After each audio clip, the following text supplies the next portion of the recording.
Alright, welcome back. Today we're going to be working more on the Mandalorian chest piece. I'm going to be starting off by grinding the top part of that off. And cleaning this up. So, this is what I TIG welded last time. Was this on here, which is just the part connecting it. So it makes it a nice smooth, looks like one piece of steel.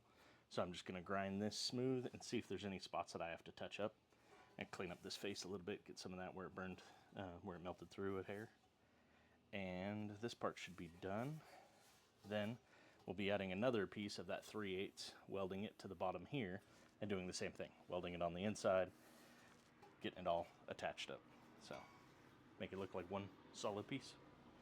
So alright, first things first, I'll start grinding on this.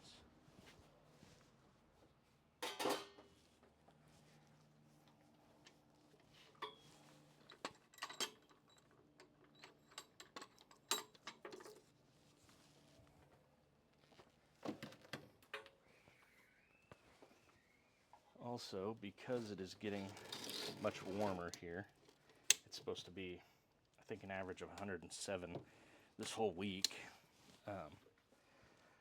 I'm going to be shifting the times that I'm streaming from 4:30 to 6:30 Pacific Standard Time to 6 to 8 Pacific Standard Time. So, kick it back a little bit. That's schedule's easier on my family and myself, and the temperature will be much nicer. And who knows, maybe it'll be a better time for streaming too.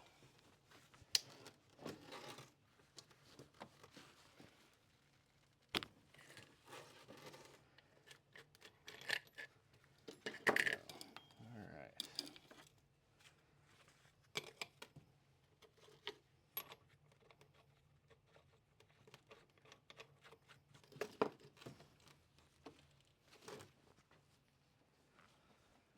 Because if it's 107 outside in this unair conditioned shop with grinder going, welders going, and everything else, it is not 107. It's a tad more. Alright.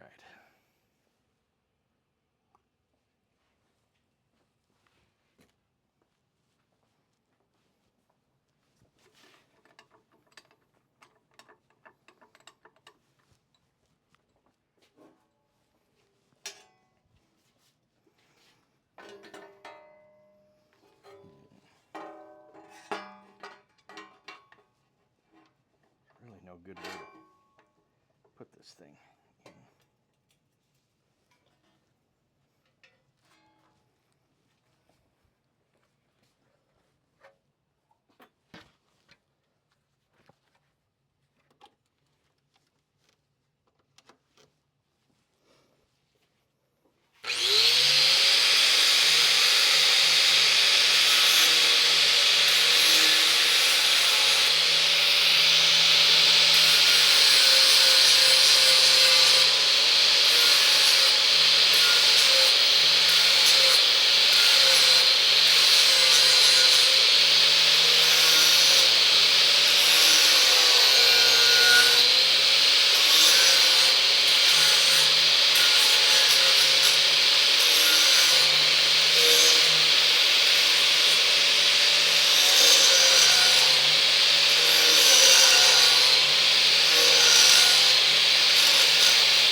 sweating. It's already starting.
Alright, just about done with it. Just touch it up a little bit more.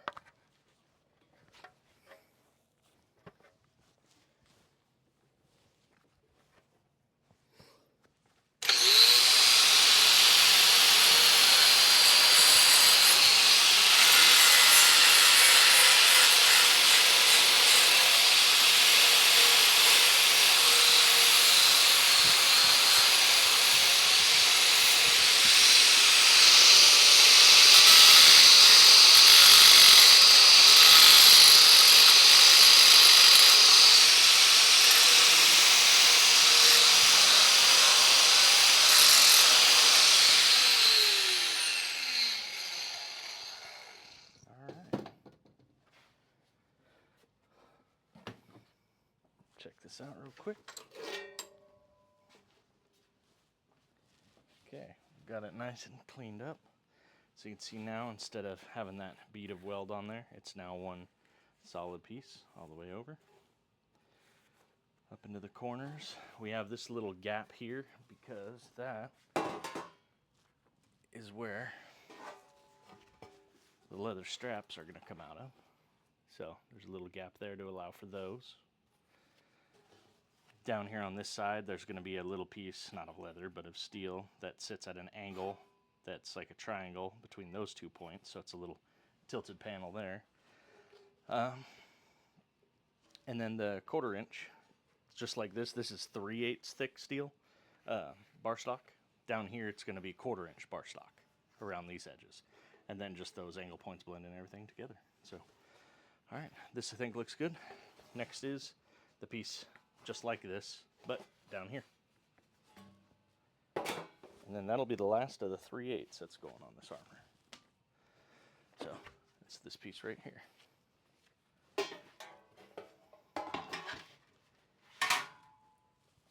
Get our measurement.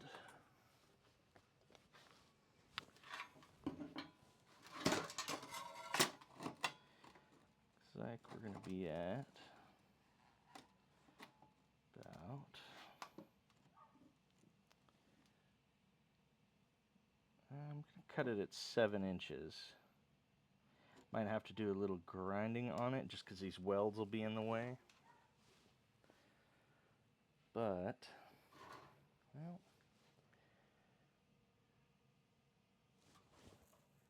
no, actually I don't.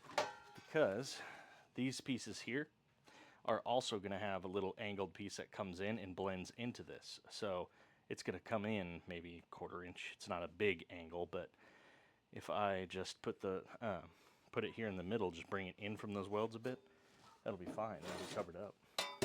So I think I'll do that. Oh, I do see one little corner that I got to grind on though, because a weld went over the edge. But if I cut this at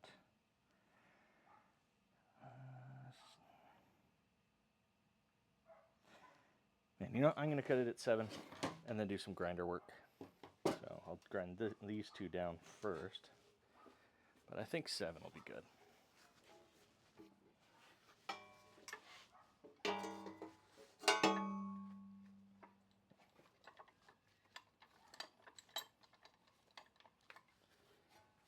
How do I want to do this?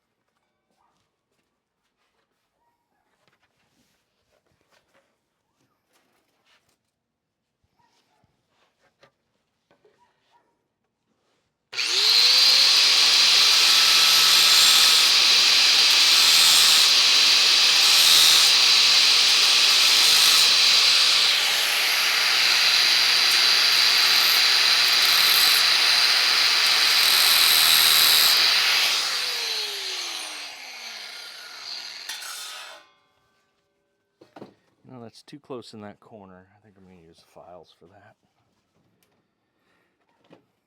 It's just a little bit hanging over the edge. Can't quite get in there.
Nice. Nice sharp corner there. That one should be good. Oh yeah.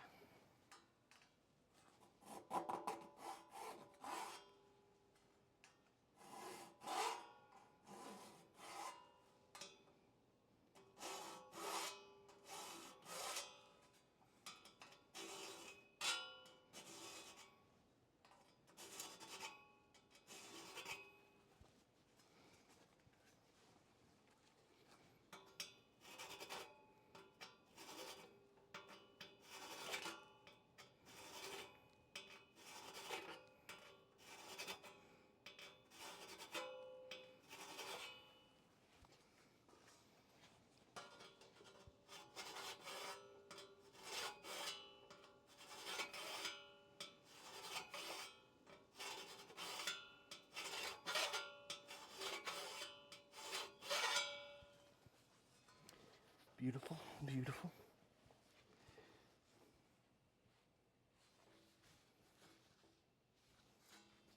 All right. So there, I took the edge of that weld off. We'll see if that's good enough. All right. These little files come in handy. Just nice, cheap little Amazon find.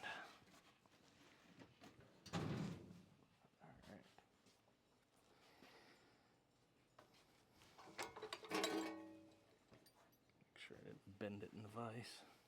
Now we're good. So 7 inches.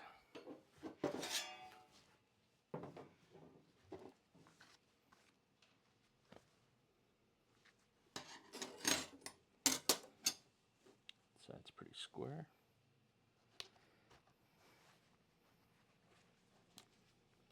So we'll make a mark at 7 inches.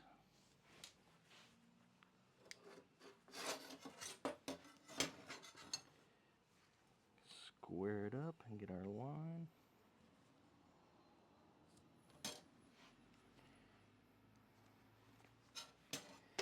Check we didn't mess it up. 7 inches, looks good. Proverbial we, I suppose, since I'm doing it.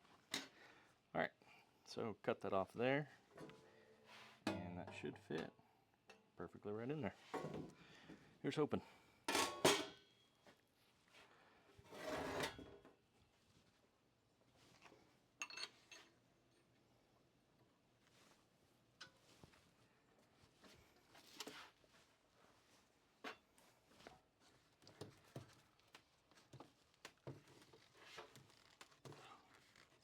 Man,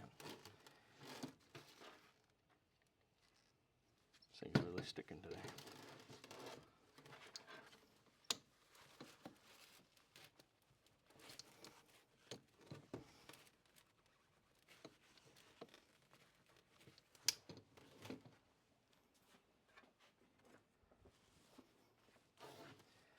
Some of the other stuff that I'm going to be working on is some more of the arts and crafty type stuff. So like the horseshoe art, some of the sheet metal, not sheet metal, but some of the metal like wall hanger art, more artsy type stuff. Because eventually I want to start going to like farmers markets and that, and selling like the horseshoe pumpkins, horseshoe wine rack, garden panels, like big metal panels that people put up in their garden, grow stuff on, or just as decoration. Wind chimes are one of the things that I have drawn out in my book that I want to work on too. I think I can make. I've seen some stores for what I think is outrageous prices. Like, we're talking one that has, very small pipes, only, maybe a foot or so, being like $150. Some of the bigger ones being like, I saw one that was all the way up to, was it like 500 for like 550? It had big pipes on it, but just about the same amount of work goes into using the small pipes as does the big pipes. The only difference would be the cost of your material. So I think those prices are outrageous, and that I can do it way cheaper, and it's a wind chime. It's not super high tech or fancily engineered. Pipe.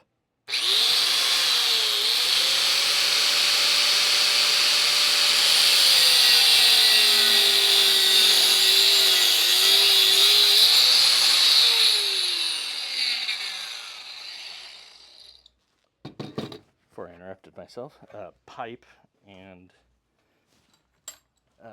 fan, string, and like a little metal or plastic piece that hits the chimes. That's about it. That is the entire thing. All right. Clean this piece up so it gets a good weld.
drop in right there.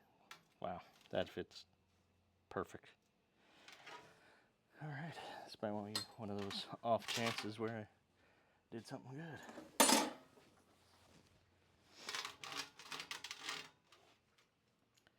All right, I am gonna clean this up too. Just again, so we get a good weld.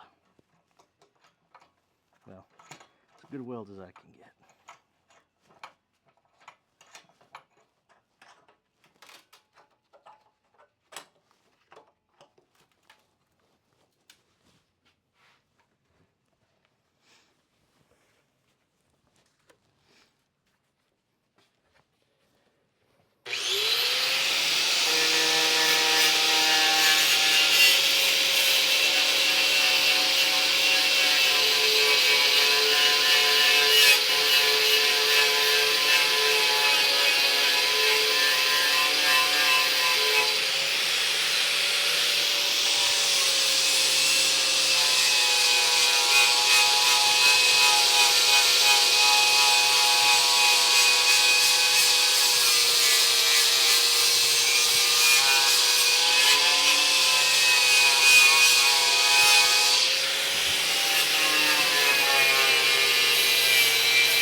About as clean as I'm gonna get it. Without some acetone or something like that.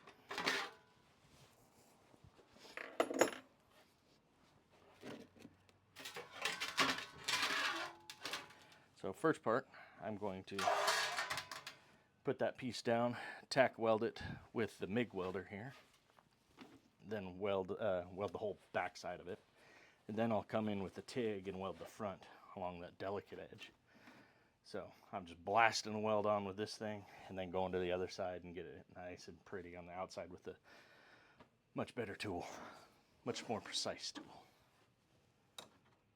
That's why I have both welders out. All right, check chat. Is there anybody here? Nobody. All right.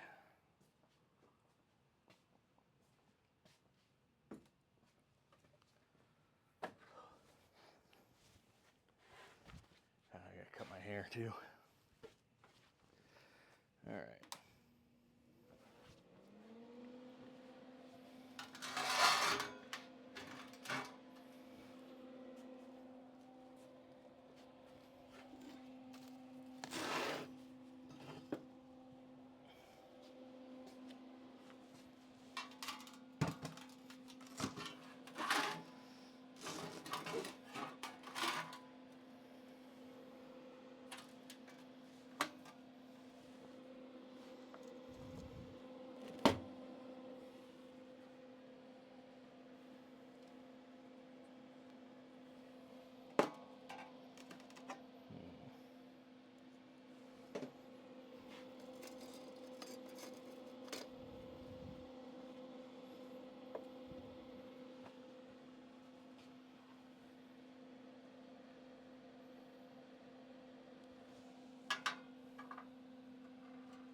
looks pretty good. Get a tack on there.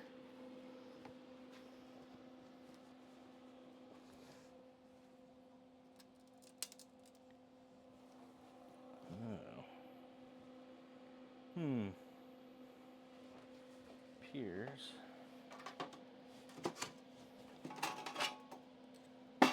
like there's a slight warp in this steel. So this piece going across, I don't know if you'll be able to see it, but you can kind of see daylight underneath that. So it's good on the edges, but right there leaves some. So instead of doing what I was going to do, I'm going to have to clamp it down.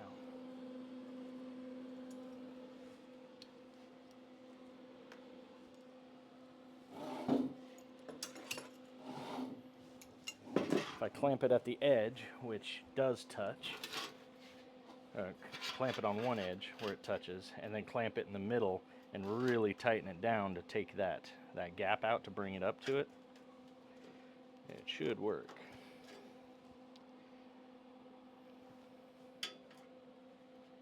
Hopefully.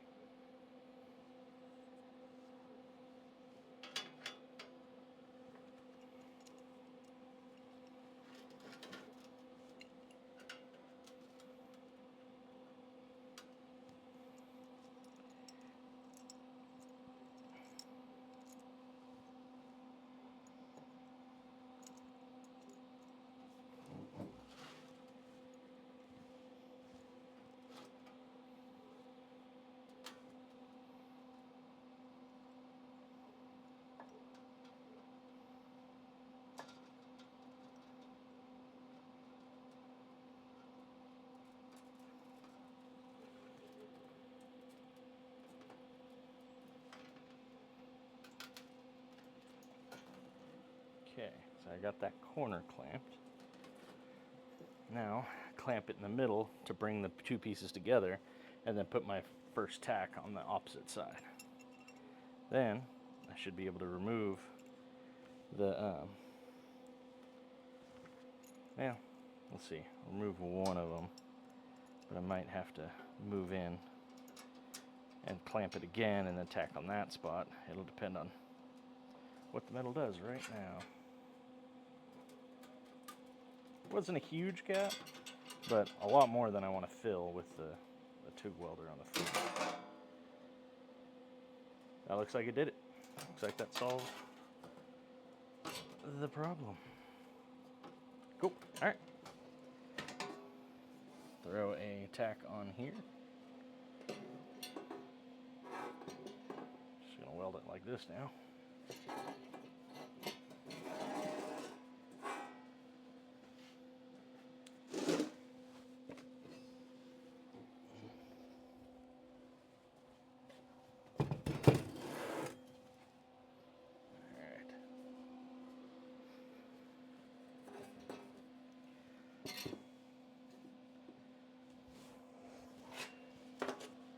I don't think I'll have to remove anything. I'll just come in, throw a tack on this side, throw a tack in the middle, and a tack on this edge, take the clamps off, weld it out. It'd be good to start on the front. All right.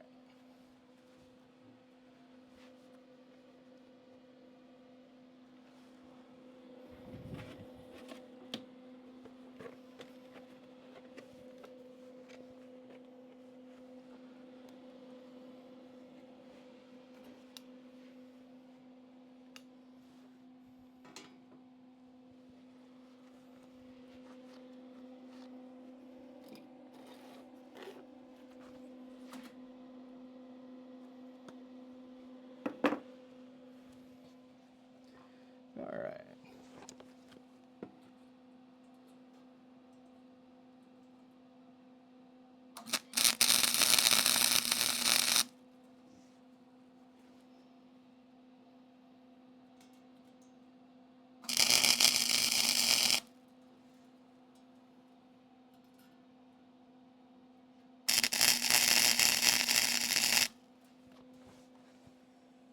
Tack, tack, tack. Okay.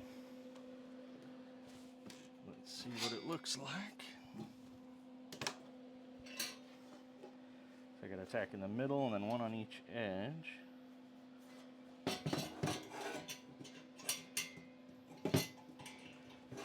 Pop these clamps off and see if I need to reapply them and tack again. So if it's got another little dip in one of the spots, then now that I have it skewered in 3 spots that are good, I'll take it, because I tacked right where the clamp was, not like perfectly measured in the middle, because that's where I know it's the tightest. So if there's still a gap there, then I just put clamps on those gaps, bring those gaps in, tack it there, and I'm good. I don't think I'm gonna have to do that again. Nope, we're golden. All right, so now you can see, no gap. No gap there. It's beautiful. Okay, so now I'll weld that whole line out, flip it over, and TIG weld. All beautifully, hopefully, but probably not.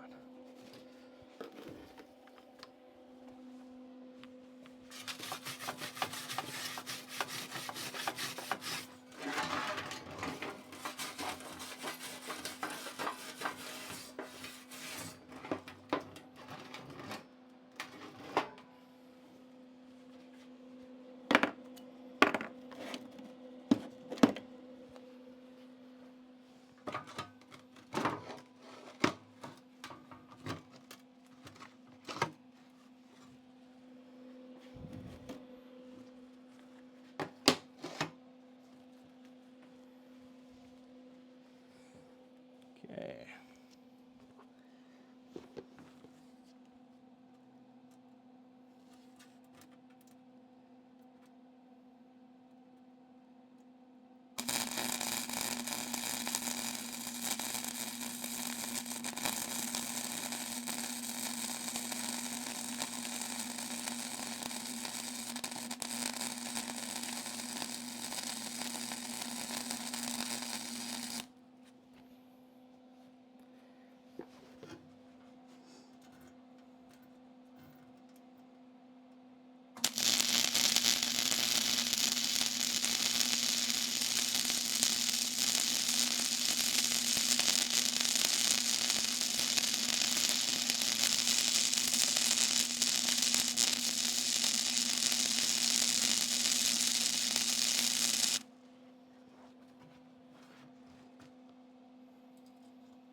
Welder's giving me issues again. Oh, also we are almost out of wire. I do have another spool though.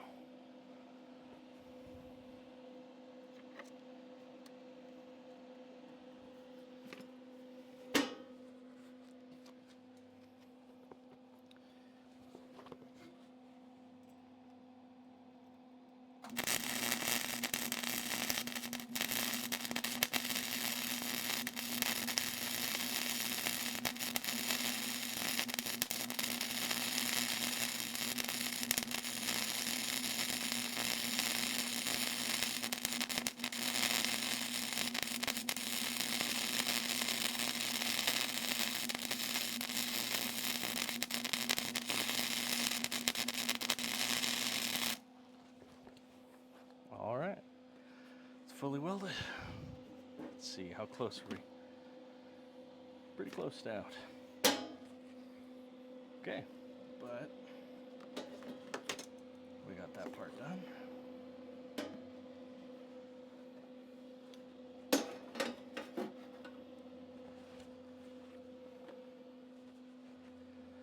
Let the TIG machine cool down a bit, or the MIG.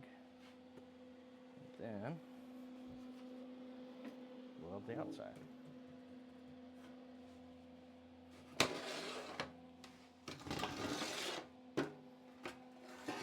you can see there, weld all the way across.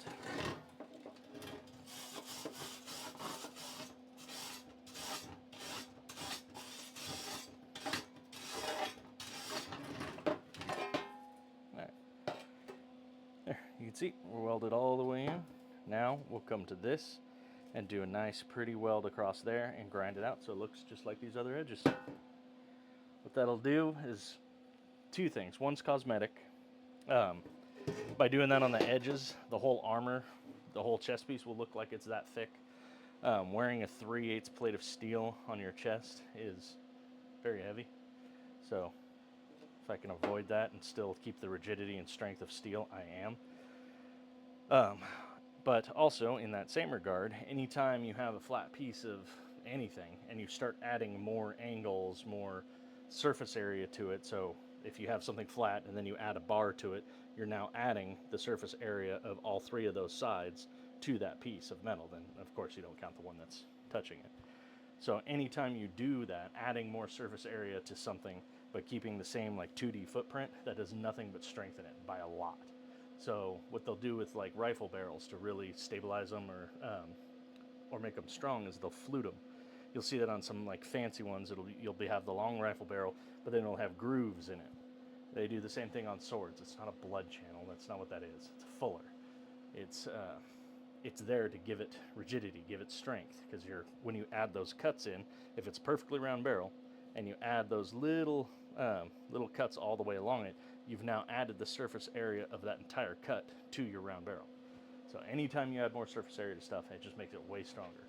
So me doing these on the edges has made this chest piece 10 times stronger than it was. I'm just pulling that number out of my butt, but the principle's the same. It's much more than just a flat piece of steel. So now I'm putting a little weld across there.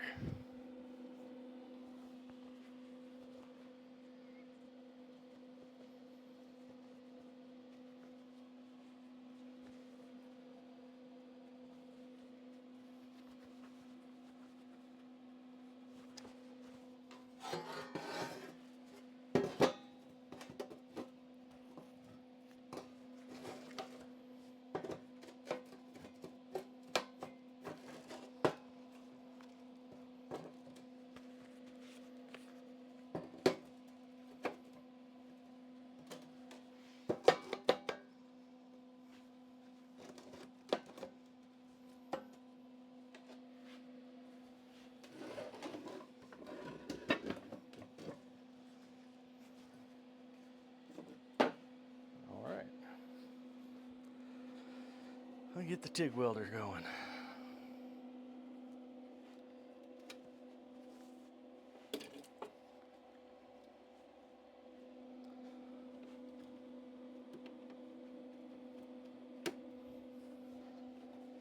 Open up our gas. Argon looks good.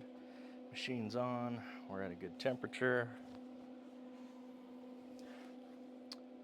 Ooh, tungsten looks horrible. So, if you're not careful when you're welding with this, with that electrode out there, and it gets too close to you, or you dip it into the molten metal, it all just binds up on that tip, and then you no longer have a decent welding tip for your electrode. And so you have to take it and use a very special tool to grind it back to that perfect like pencil shape is what you're looking for. Well, I don't have that special tool, but what I do have is an angle grinder and a vise.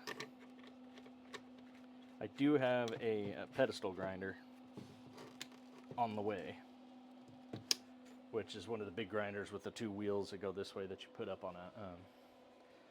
on your tool bench or wherever, and that'll be easier to grind it on. But for right now, I'm doing this super fancy and amazing way.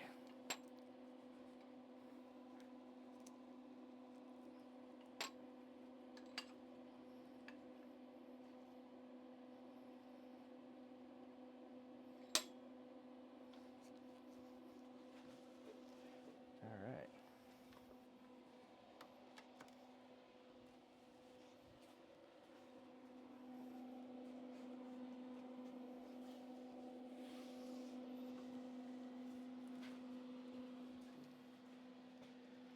So unlike the wire feed, there's no wire that comes out of this gun or through it. This is just a piece of tungsten that's used as kind of a lightning rod, and as it gets close, the electricity arcs from here to the metal, and that creates a pool of molten metal.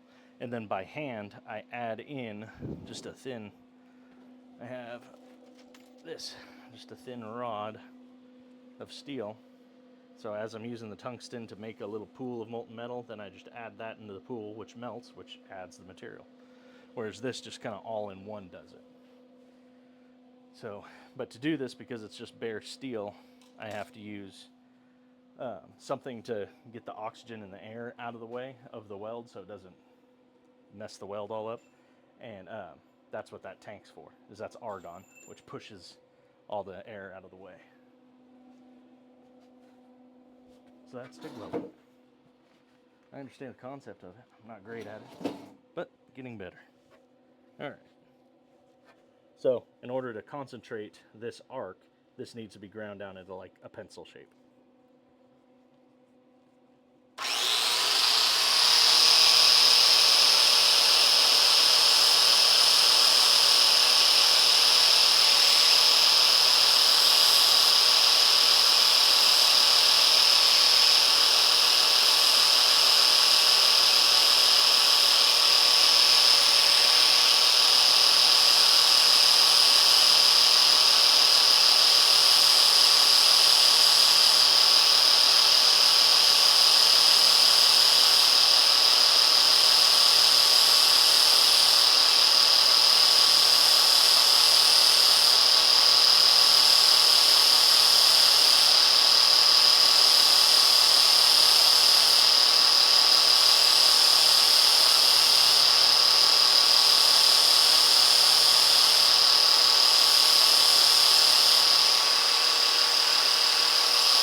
Now we have a nice sharp point.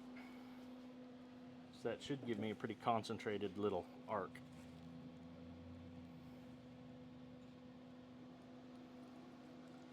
And this little shroud that's around it here, that's what concentrates the gas down. The gas comes through the handle. One of these is a wire for the electricity, the other one's the gas. Well, this one's gas. No, this little one's gas.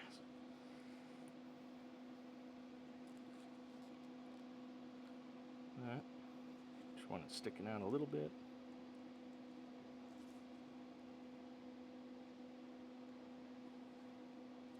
There. So I'll be using this to apply the heat and then put my little rod in there.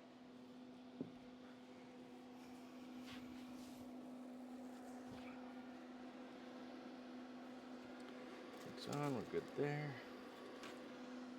I'll just use this thin one. I might have to get a new rod halfway through, but not a big deal. You saw how I had to keep taking that wire brush and really cleaning it when I was doing that. That's because that stuff, in order to get the oxygen out of the way, this wire that I'm using is hollow. And inside there is flux. It's just like a powder type stuff that burns off and forces all the oxygen out of the way as you weld. But that leaves a lot of really nasty stuff all over your metal. So you have to clean that off so you can get a decent weld or a passable weld. Whereas with this, because it's using the gas and I'm just adding pure steel to it, as soon as I take this away, it's clean. There's nothing needs to be done to it. Just if you go back to weld it again, just make sure you're blowing gas on it again. And that's it. That's why this is so much quicker and so much, well, quicker in a way, but so much better. You can weld much finer detail, better stuff. Gas is flowing good. All right.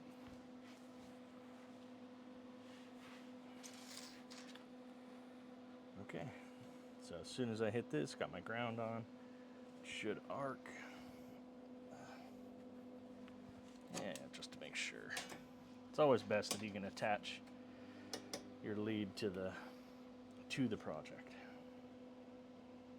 Okay.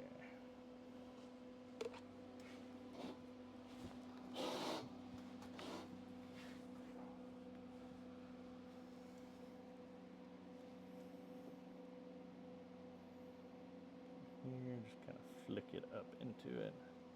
All right, that should be good.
All right, I'm trying to get a good weld in there, really blend it between the two, but I'm dealing with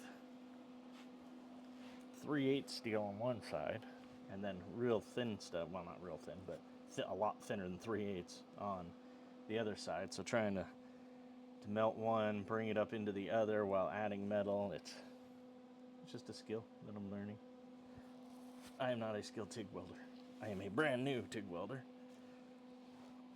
Attempting to find what works for me.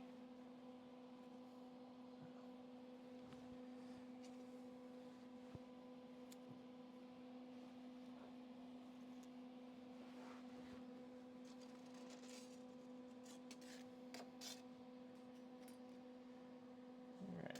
But see, I don't have to clean this up. I can just take my breather real quick, grab a drink of water if I wanted, fire this back up and keep going. It's so nice, so clean.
Alright, got a little further.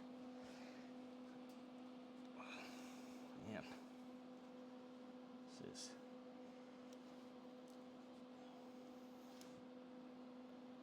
Alright.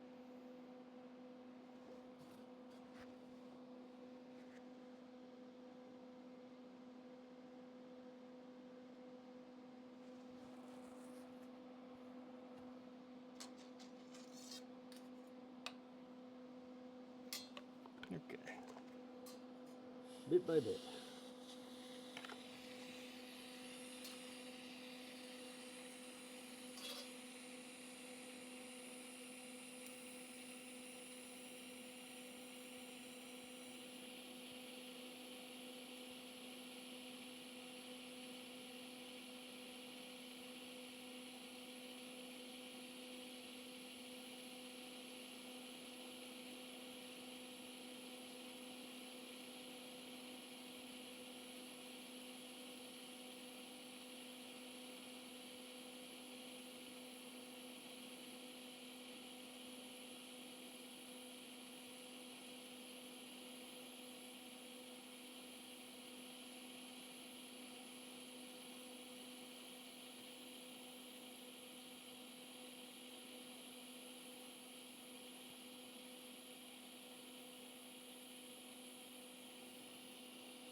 almost done.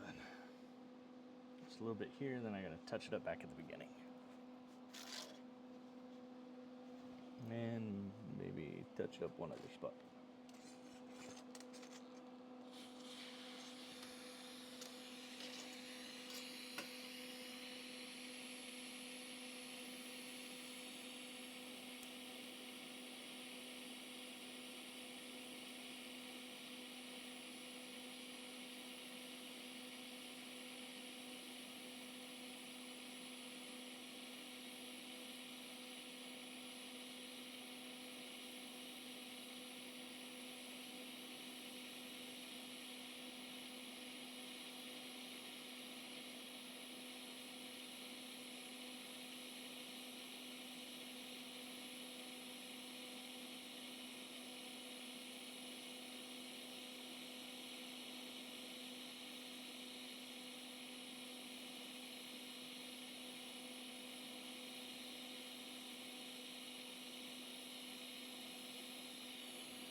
That got real ugly there at the end, but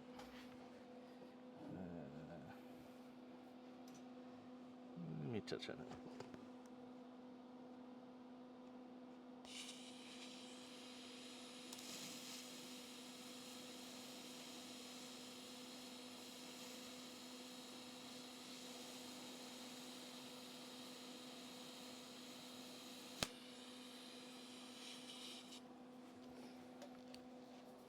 All right.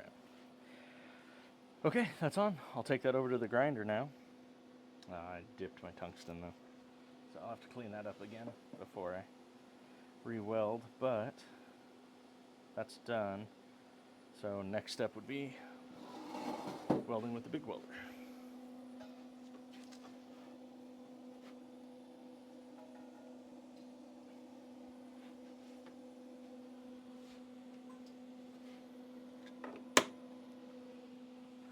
All right.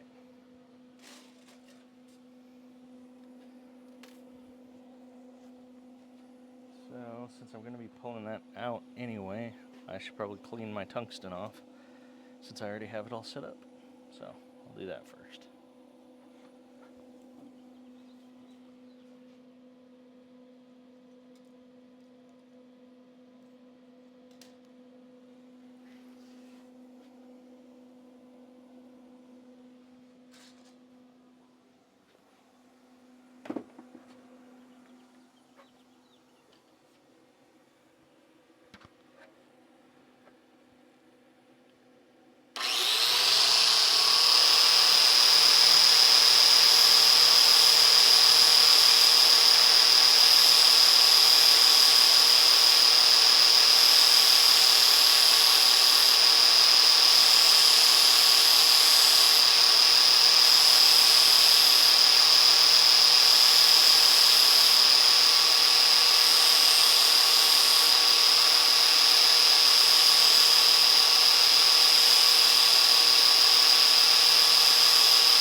Okay. So now that's good. Take this apart.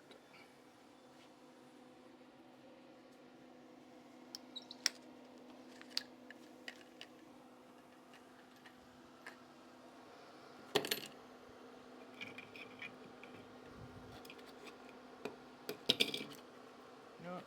I'm just going to use this flap wheel. The other one's getting a little worn out. This one will be easier to get into those corners with.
So normally if you're grinding on something this far out, it's going to vibrate a lot. So I'm hoping by bracing it against,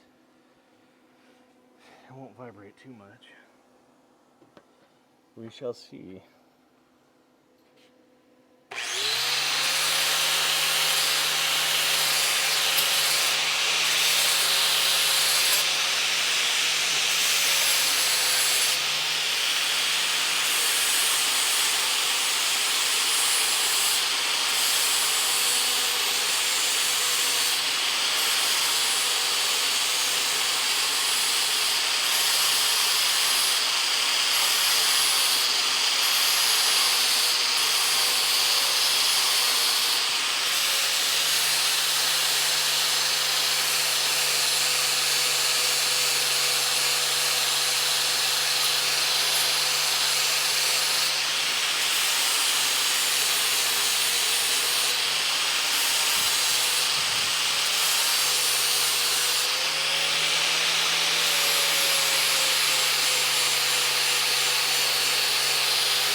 All right.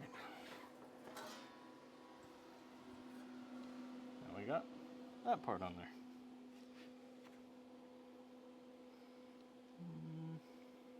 Yeah. So there, that part's underneath. So we'll go on about like that. Try not to hit my mic. So then we'll add that angled piece in here, but in order to add that angled piece, I want to add these 1/4 inch pieces to the side first, just so then I know my exact bounds to measure to put that little piece in there. It's starting to look more and more like armor every day. Okay, so 1/4 inch pieces are next. Now that we got that in.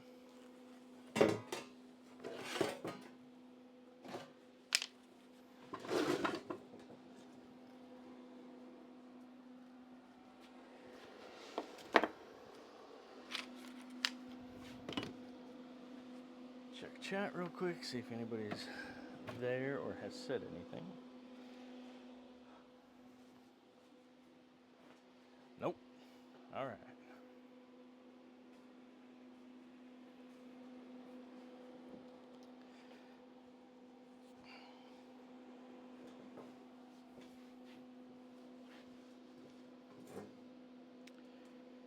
Okay, so 1/4 inch pieces.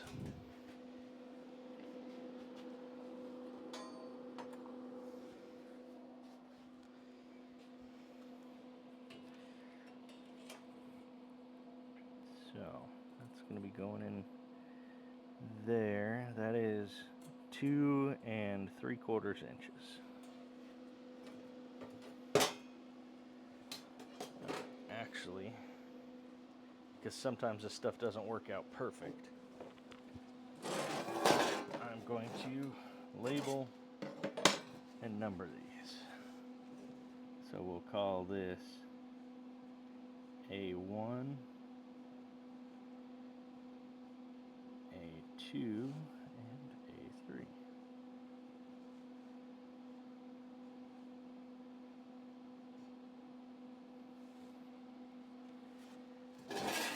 This side will be B1, B2, and B3. So now, when I'm cutting these out, I can keep track of what they are. So that was 1 3/4. The perfect world, this will also be 1 3/4, but we don't live in the perfect world. So I'll do one piece at a time to make sure we do it right. Yep. All right. So first one, 2 3/4. That is out of this piece here, 1/4 inch. It's the same stuff. It's just the square bar stock, but this is 1/4 inch instead of 3/8. You can see the thickness difference.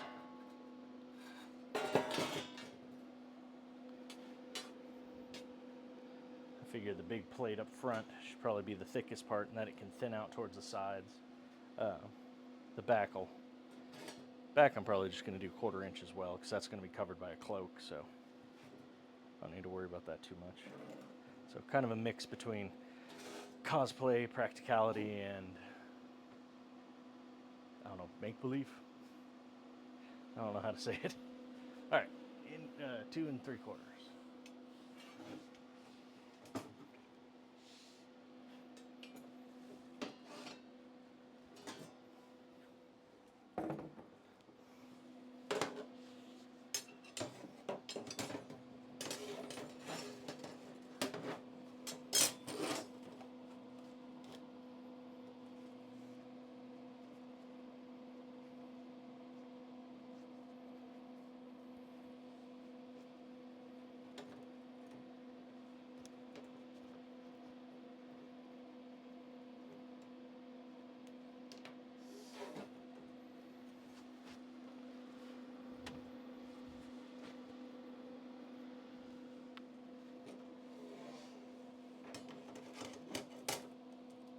All right, 2 3/4.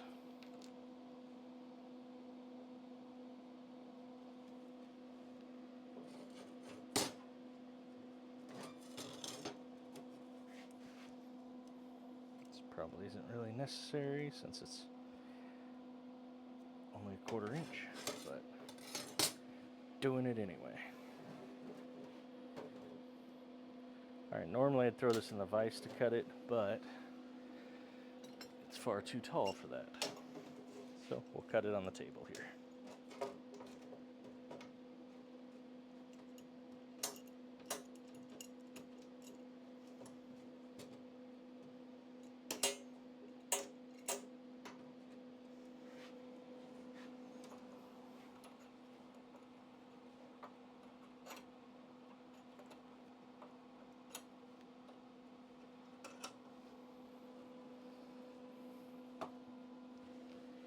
There we go.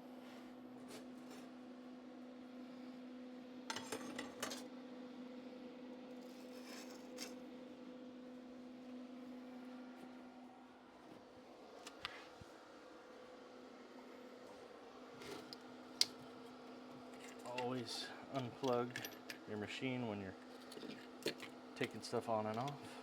For safety's sake, you don't want it to turn on with these wheels that are designed to shred and grind metal, because they will have very bad effects on your hands.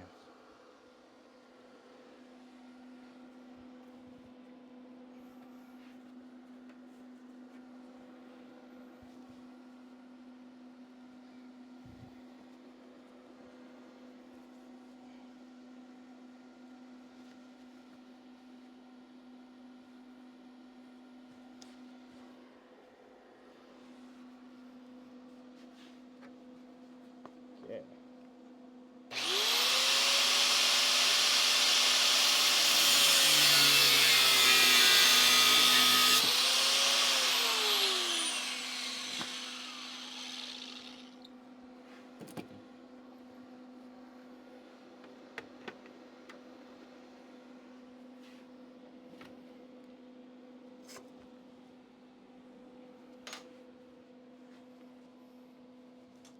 All right, we'll get this piece tacked on. Okay. That's fun. We'll be back for this piece, so.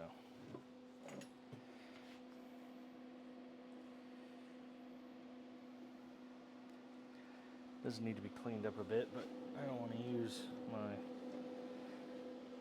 grinder. I'd have to take that wheel off, put a new one on every time I wanted to clean one of these pieces. And I think I can do a good enough job with a file.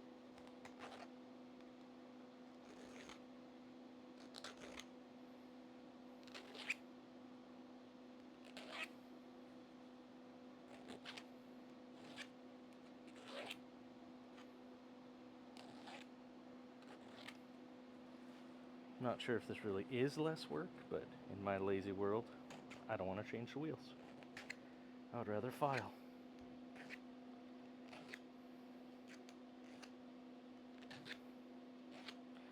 Although now that I think about it, I need to clean this whole thing off in order to weld it on there. Well, I suppose I don't have to because I'm using the TIG, so I'll TIG it first. That means then I'd have to use a wire wheel on the outside, which can have some issues because if that wire wheel catches like the edge of that, it'll bend it back. It'll rip it off. So, well, first let's see how we fit.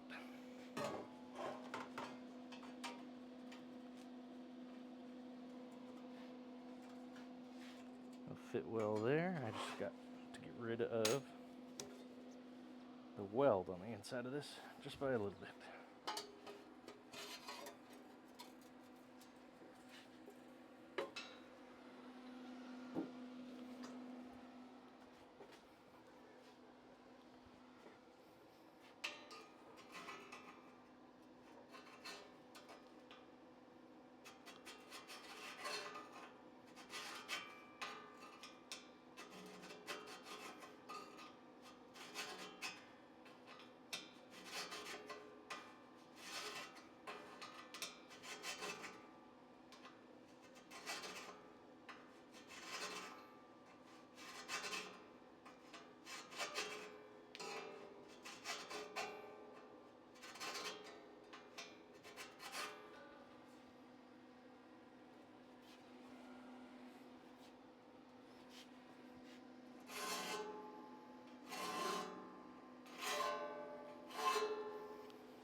don't know why, but there's just almost something therapeutic about this.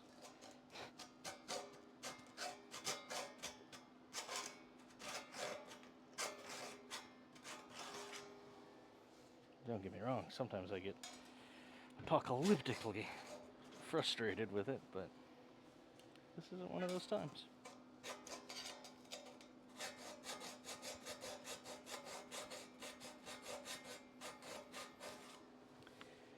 But the day is young.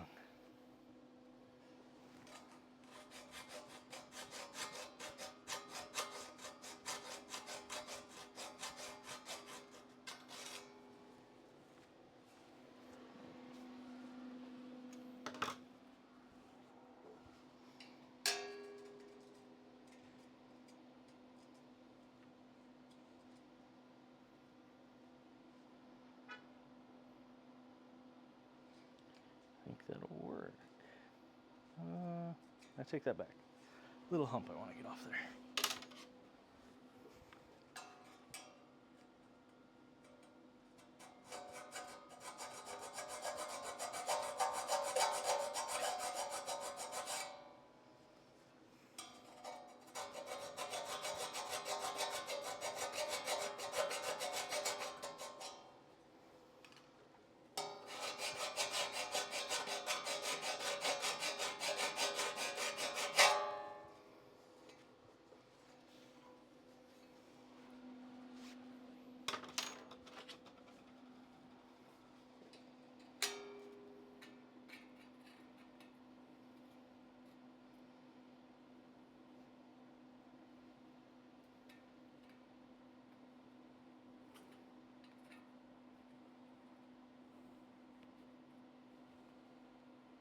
All right, that's there. That fits perfect. All right, so two of these edges need to be cleaned up. I think I'll just use good old-fashioned sandpaper for that.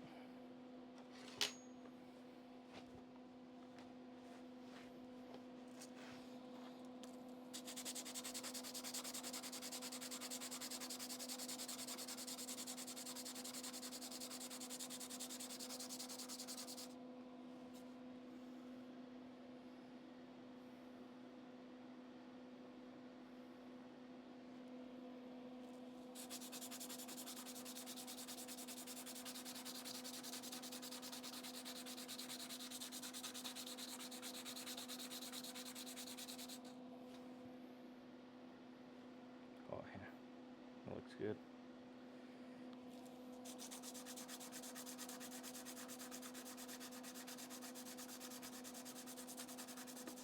This metal wasn't too dirty, just a little bit of surface rust.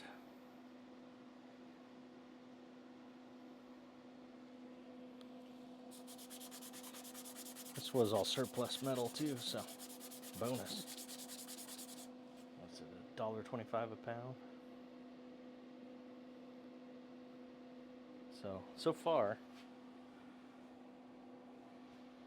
every piece of this armor has been scrap steel. And I just go to a local steel yard that they have here and just buy their remnant, is what they call it, their remnant pieces. And they just charge you by the pound. You throw it on a big scale and they charge you. So when all is said and done with this armor, I'll be able to weigh it and tell you exactly how much the materials cost.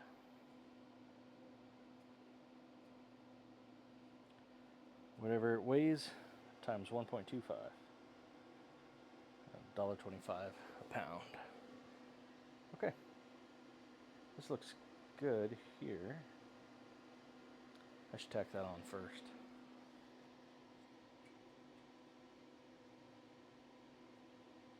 Actually, I may have messed up.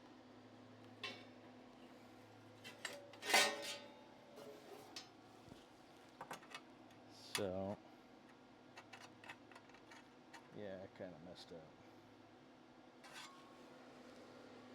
So, much like these on the top, you can see where I just laid out a bar, but then had to afterwards come and grind it flat. so it was flush with the top on the sides there. Well, I didn't take that into account when I measured out this piece here. I just took the top measurement, which you can see along the top fits perfectly.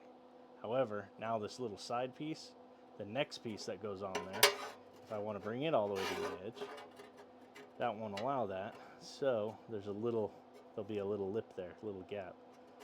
I can eliminate that by bringing this up and overshooting it. You can see if I just bring that inside edge to the edge and then grind it out, then perfect. The next piece I just butt it up to there and I'm good. But that leaves me a pretty substantial gap down here on the bottom. I don't think that gap down here is going to be an issue because that's where this bridging piece is going to go. So I think that'll be covered up and it won't be a problem. So I'm going to roll with it, and we're going to hope this doesn't make my life harder later. Then for the next piece that I cut for the other side, I'll make sure to keep that in mind and make it a little bit longer. So that's why when you're measuring stuff, always make it a little bit bigger, because you can always take material away. Don't do what I just did, but I'm going to make it work. And I need to check the clock, see how much time we have.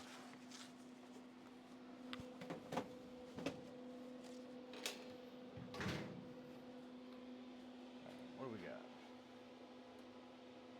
got? 6:04. So we got about 20 minutes. Then I'll start cleaning up. I don't have a lot of cleanup to do, but I do have some. Oh, and these are the little pieces that are going to go in this gap. It'll have to be ground down a bit, but you can see how it's sitting at a slightly different angle. And then it's going to come up. It's going to triangle up to here. So it's not just an additional there, it's actually going to be laid back about that far. So I'm going to have to cut this so it fits, obviously. It'll fit flush in here. But yeah, I think that'll it'll start to bring it in a bit. Give it that extra depth, more angle points. Technically it makes it stronger. I'm not sure that's enough to matter, but these on the edges definitely have strengthened this thing up.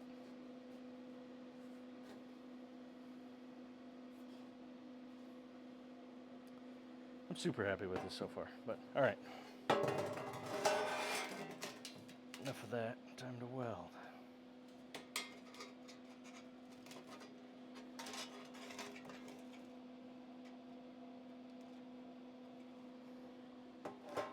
You know, I think I'm just going to clamp it to this like I did on the last one. I think that'll be the easiest solution.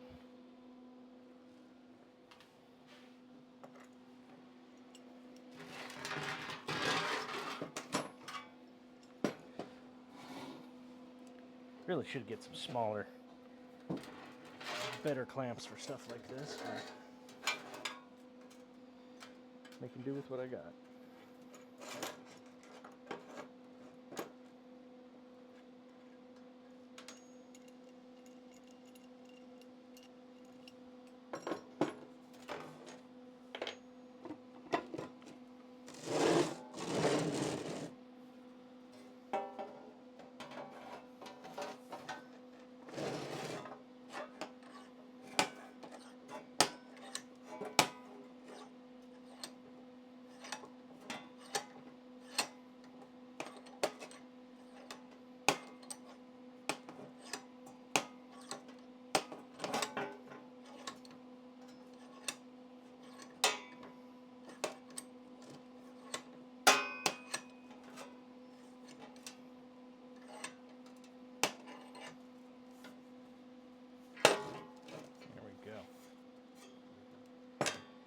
Hopefully make this a little easier on myself.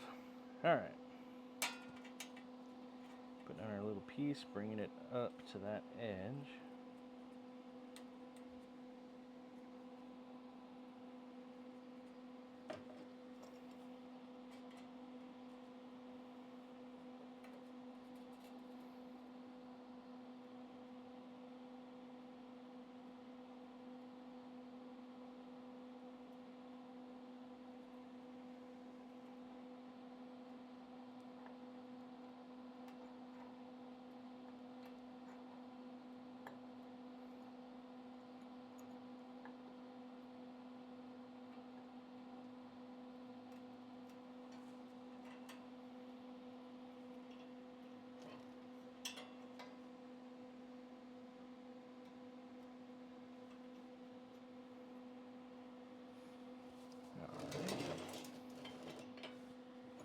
up on this other side just to make sure this will be ready to tack in with the MIG welder, the red one.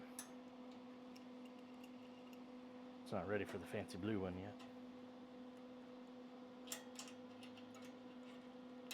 Soon, soon.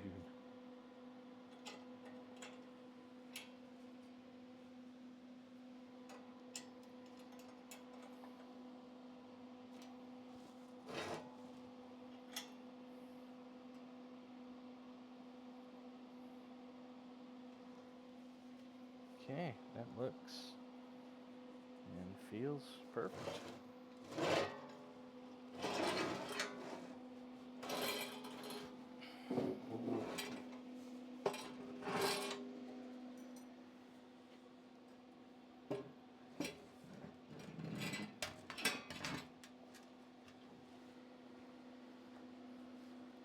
Okay, I'll come in, do a couple tacks, hold it in place, throw in my third tack, and then we'll see where we're at from there, because I am running out of wire, and I do have another spool over there, but I don't want to hook it up on stream right now, so.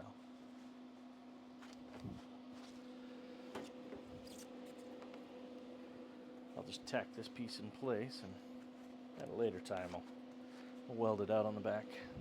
I don't even technically need to weld it on the back since I'm welding it on the front too, but I'm here supposedly making it strong. Might as well make it strong.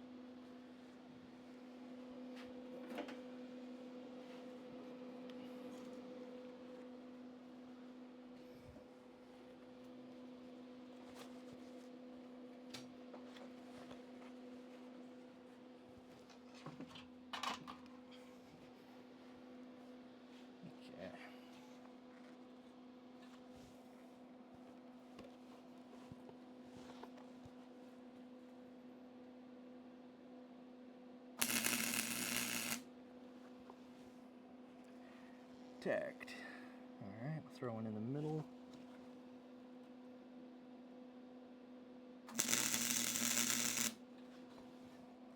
That's good.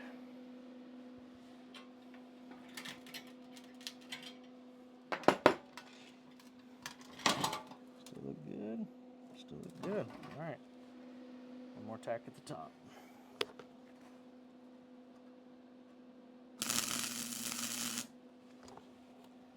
Beautiful. All right.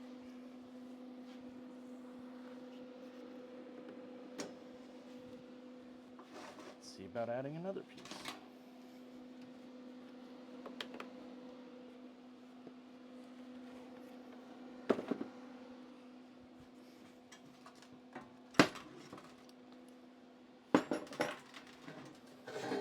All right. So now I'll add this long piece.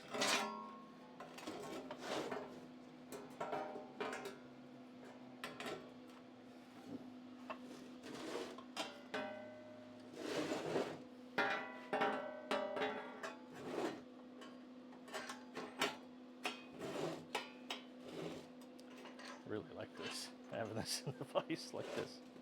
Keeps it flat, works really well. Alright, so I got that little piece in there.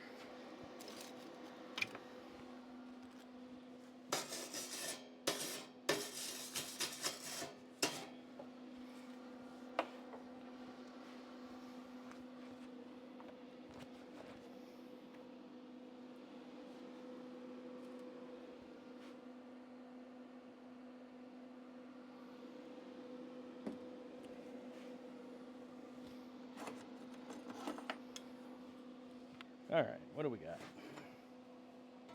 We're going from that mark, or from that inside edge, where I screwed up and had to bring it up a bit. We're going from that edge to the corner.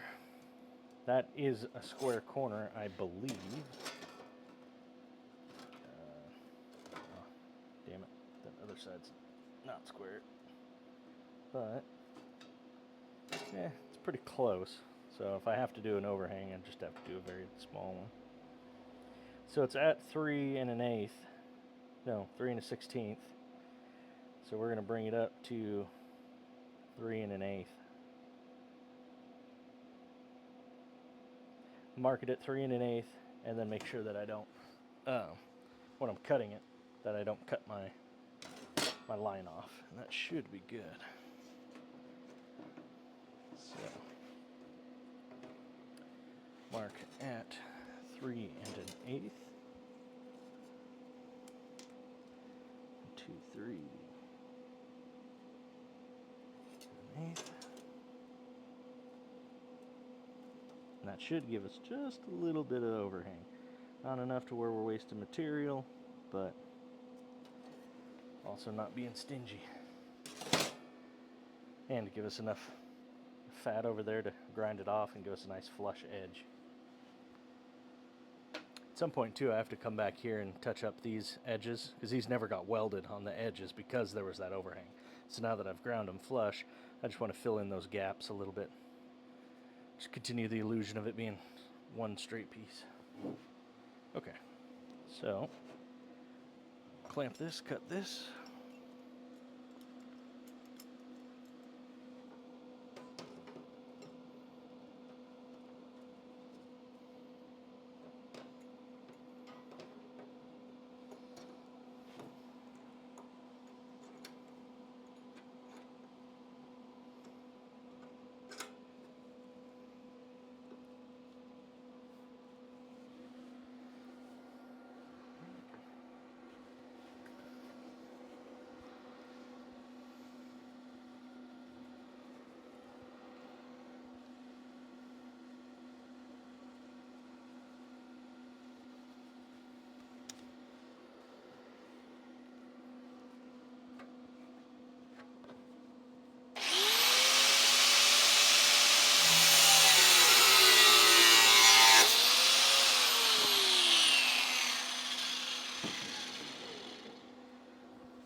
Looks good.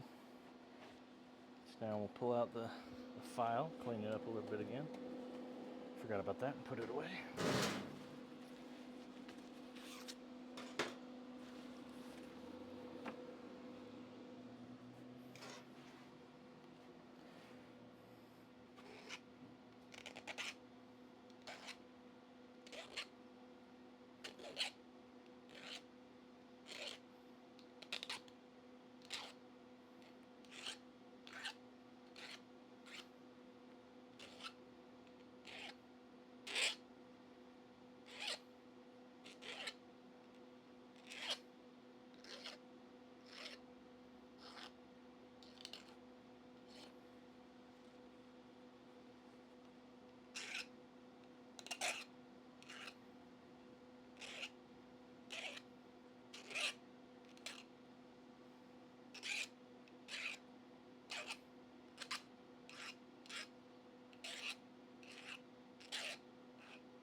Do that. Oh yeah, we have about 1/16 of an overlap, which is perfect. All right, tack this into place now. We'll do the same thing. Use these clamps, clamp it in place, throw a few tacks on there. That'll be good to go for now. Well, I say that. We got enough for a couple tacks? Oh yeah, we're good.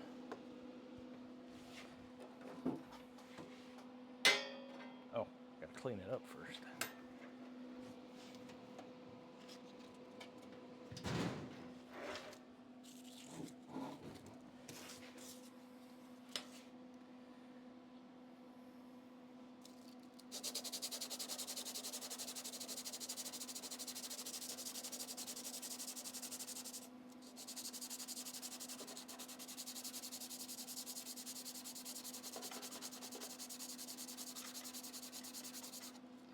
So I've watched people build all kinds of stuff online.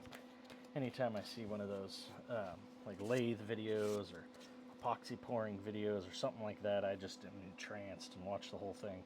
There's a lot of people out there doing it. Metalworking too, pretty much all this stuff. But always when I'm looking at it and somebody's doing something excessively by hand, I'm like, man, why expend that extra effort, doing it by hand when you have a grinder, you have all this other stuff, you have all your different tools there. Just use those, get it done quick, you get right back into doing what you need to do. But I kind of get it now. It's not because like, oh, this is just so much better, but kind of what needs to be done, so you do it this way, because you know how. You can easily just kind of not let your mind wander, but start thinking about other parts of the project while you're just sanding this down. You can't screw this up. If you have the grinder and you're doing it, you have to pay attention, because you can dig into your metal, you can hit it at a wrong angle, skip off and cut into something else. It's a big, I don't want to say dangerous, but potentially dangerous power tool, so you have to pay attention with that. With this, I can just zone out and think about all kinds of stuff. Not worry about it, know that I'm getting the job done by just, it needs to be clean. Think about whatever. Just work on it. And when I reconcentrate, oh, okay. Get it done, so. I don't know if that's what everybody else does, but that's kind of why I like doing it. I can look at my project and be like, okay, that needs to be fixed, or mental note, maybe this will work better on that part. Keep this in mind when I'm working on this piece. And now look, I'm done. Well, no, a little bit more. So, if you see me doing that, don't get frustrated with me, like, just use your power tool, you lazy bastard. I'm thinking about other stuff. Looking at my old welds, comparing two of them. Maybe I shouldn't do that as much.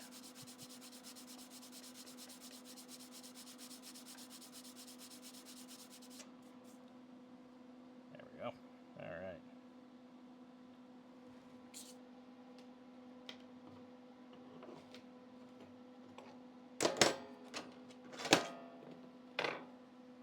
I was told that I need to talk more in my videos, so you will be subject to more of those amazing insights of mine.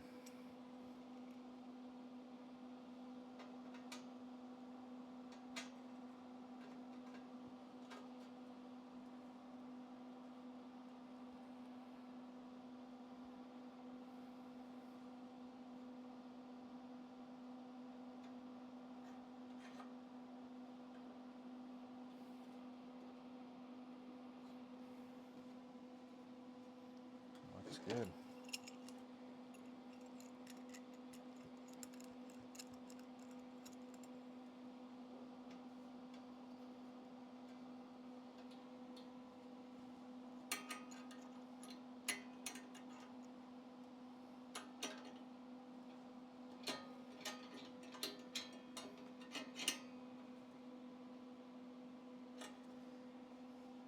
All right.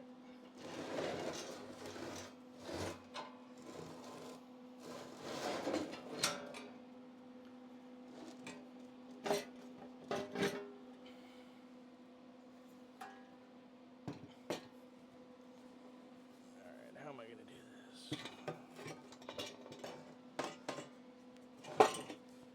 Like that. Awkwardly is the answer.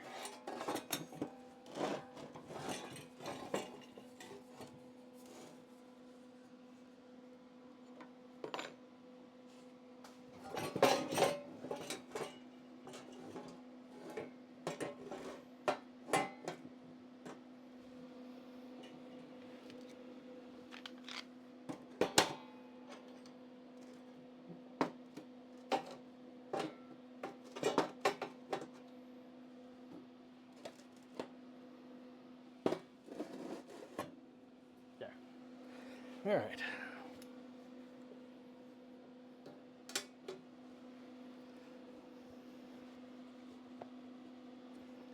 I'd imagine when I get done with this one, probably be time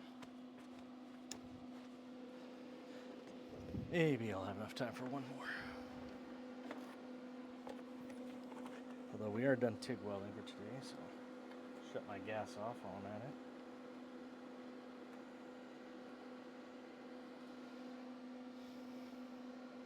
Okay.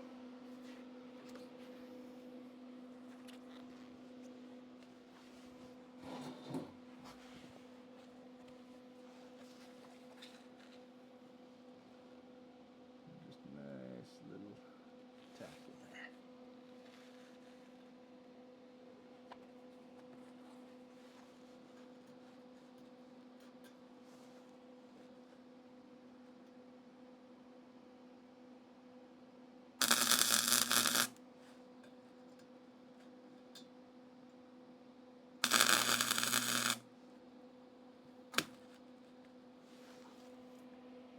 That'll be fine, it's just a tack.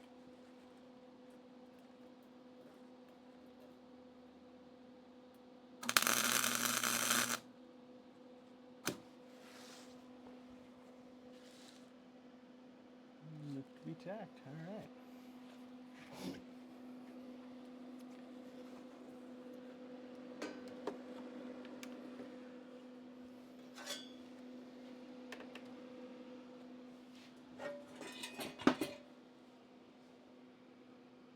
Yeah. 2 of them tacked, one of them was pretty crap.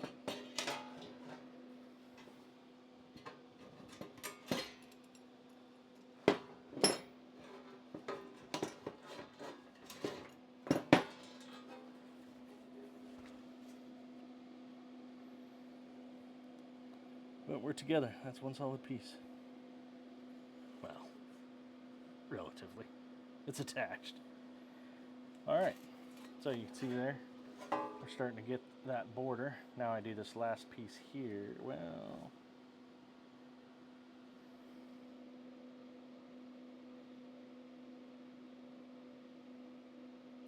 I don't know what I'm going to do for down here yet. So with this here, I suppose there's not a whole lot of room. That kind of does need to come just straight off. Yeah, okay, so just another piece there. Let's see how much time we got. If we got enough time to measure that out.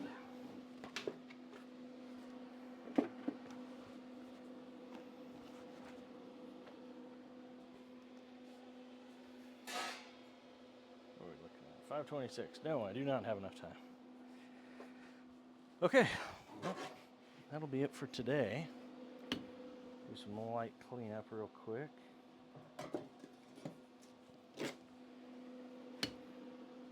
But there, more work on the Mandalorian chest piece.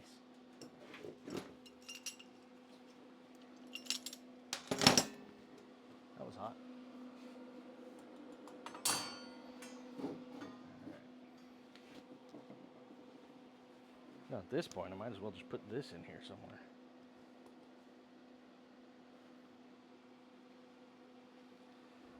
I'll lose it.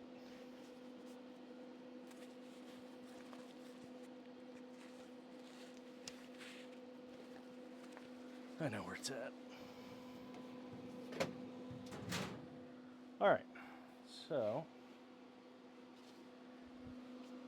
next time, which I think this next week, this week, I'm going to be working on this every day. I kind of want to make some progress with it. I have some good ideas in my mind, pictured how I want things to come together. So normally I would only work on stuff like this, the nerdy cosplay type stuff. I would only be working on that Monday, Wednesday, Fridays. And then Tuesdays and Thursdays I work on the more artsy stuff, the plant holders, the horseshoe art, the yard art, lawn stuff like that. Home and garden stuff. But like I said, I'm making some good progress with this. I kind of want to keep that momentum going. So I'm gonna keep working on this at least this week. Next week we'll see. I really should keep working on that artsy stuff because that's what I'm planning on selling eventually at a farmer's market. I highly doubt somebody around a farmer's market's going to want to buy Mandalorian armor. I don't think it's the right crowd. I think there's a bit of an age difference.